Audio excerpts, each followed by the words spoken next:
Bonjour à tous. Alors voilà, je voulais poster un nouvel aria antiqué, donc de Gluck, et qui est magnifique et que je prenais aussi pour comme on dit, se chauffer la voix. Vous voyez, alors en plus chauffer la voix. Vous voyez, c'est vraiment cette idée de mettre des braises et puis que progressivement dans cet espace-là, la voix vienne s'épanouir, vienne prendre sa plus belle place, sa plus belle couleur, comme on dit, sa plus belle vibration.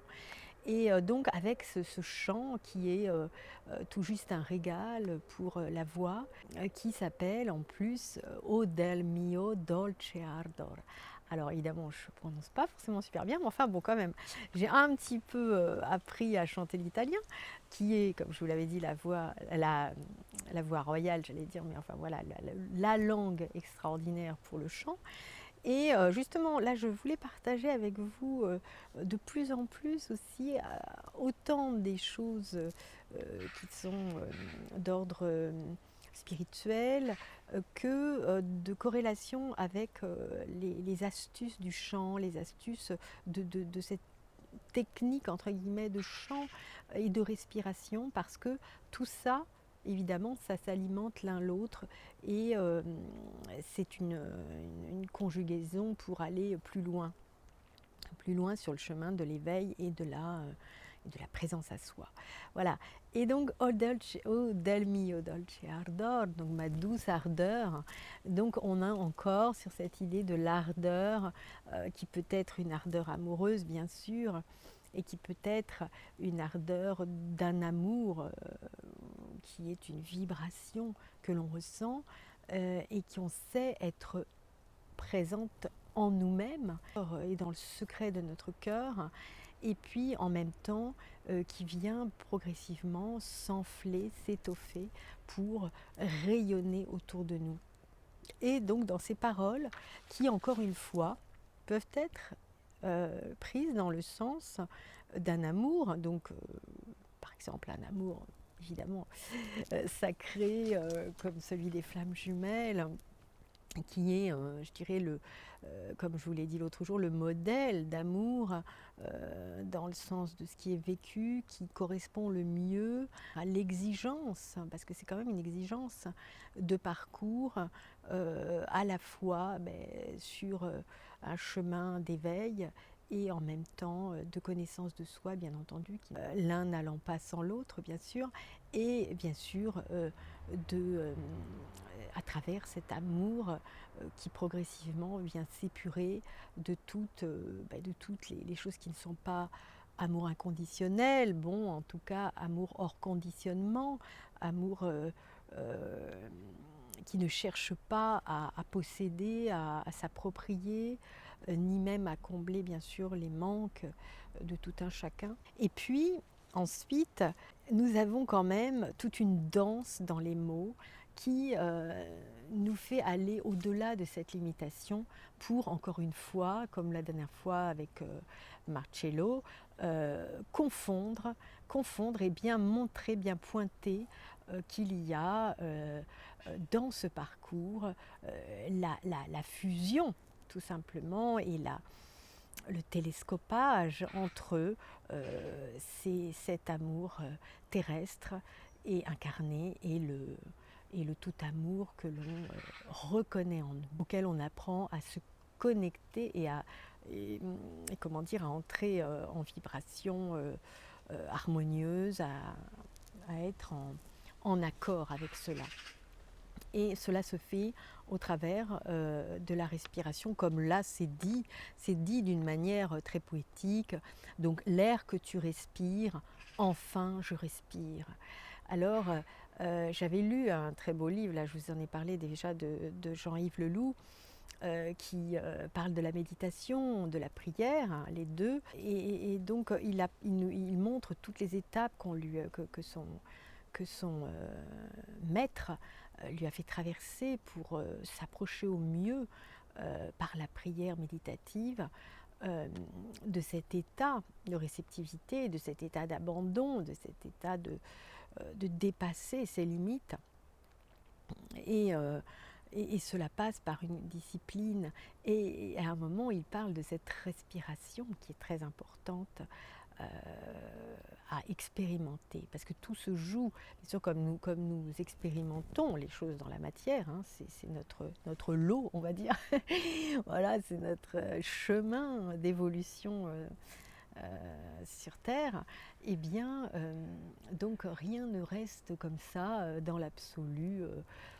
Sur son petit nuage, voilà, on n'est pas à rester à méditer dans les airs, mais on vient après intégrer tout cela et l'appliquer, le faire vivre dans la matière, dans la densité, même si cela est parfois difficile. Et puis grâce à ces petites astuces que je vous partage ici, entre autres, hein, bien sûr, mais moi j'aime bien ramener à des choses concrètes qui sont de l'ordre, enfin, du côté corporel, hein, notamment, et artistique, parce que c'est un chemin qui facilite les paliers que l'on a à franchir, et qui, dans les moments où on n'a pas trop, on va dire, la pêche, en tout cas l'élan, le ressort, ce sont des moyens, voilà, des outils pour se retrouver dans cette vibration-là et passer des caps importants. Et donc là, quand il parle de ça, il dit je te cherche, je t'appelle, j'espère et je soupire. Alors là, vous voyez, donc on est à la fois très clairement, on peut l'interpréter comme un amour terrestre, hein, comme je vous disais, mais en même temps, il y a tout de suite cette conscience, cette perception, hein, sensuelle quelque part aussi, que nous sommes euh, dans une dans une recherche, dans un appel qui est à la fois la prière, la méditation, mais en même temps la prière dans ce qu'elle a de je me mets, non pas je demande, mais je me mets dans un état vibratoire, dans un état de réceptivité et de plénitude qui fait que les choses sont déjà là dans l'abondance de moi-même. Voilà, donc je deviens riche de moi-même et du coup je deviens riche de ce que le grand tout, l'intelligence universelle, de ce qu'elle vient m'enrichir, vous voyez, me repulper, voilà. Et, euh, et là, vous voyez, quand il parle de et je soupire, alors évidemment, c'est pas je soupire après cela. C'est vraiment ce soupir, c'est beau parce que c'est vraiment le moment dans la respiration où on a euh, un relâchement, voyez. Donc on est dans une activité, donc ça je vous le partage parce que c'est important, que évidemment c'est mieux quand vous êtes près de moi ou en face de moi par Skype et tout ça, que je peux vous amener tous ces outils parce que c'est progressif et que je ne peux pas ici tout partager d'un coup. Ça s'expérimente en fait, voilà, c'est tout simplement ça, et c'est ce qui fait justement le côté précieux de la chose, c'est que ce sont des méthodes qui sont tellement charnelles, tellement corporelles, qu'elles restent ensuite engrammées dans nos cellules et qu'elles viennent transformer en profondeur les choses.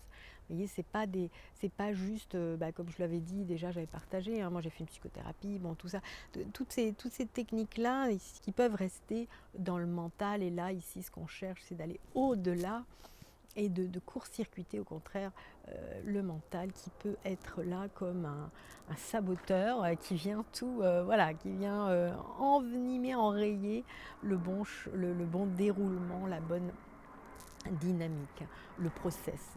Et là donc il y a cette respiration et ce temps de soupir. Alors dans la musique, vous savez bien, le soupir, quand je respecte le soupir, je respecte la pause aussi, parce qu'il y a plusieurs sortes de silence. Donc ça c'est très intéressant. La métaphore, et c'est pas qu'une métaphore, c'est vraiment l'expérimentation.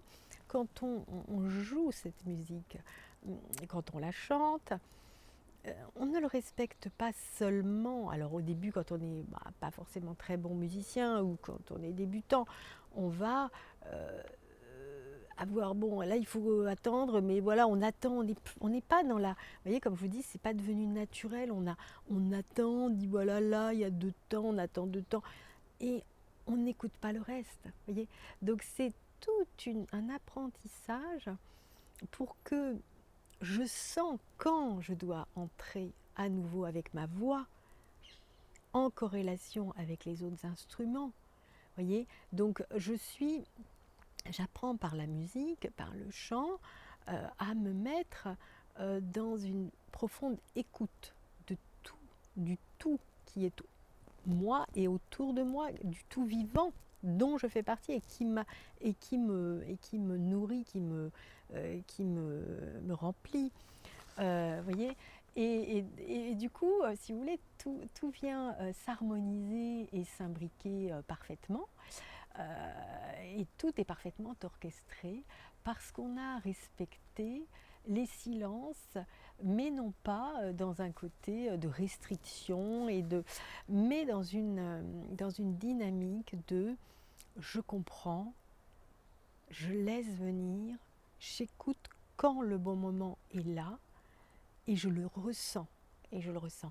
Et là, justement, ce qu'il faut savoir, c'est que du coup, lorsqu'on est là-dedans, lorsque tout est fluide et qu'on se laisse aller au mouvement sans qu'il soit réellement surveillé, sans qu'il soit téléguidé, corseté, etc., on, on a les bonnes attaques, voyez, de son.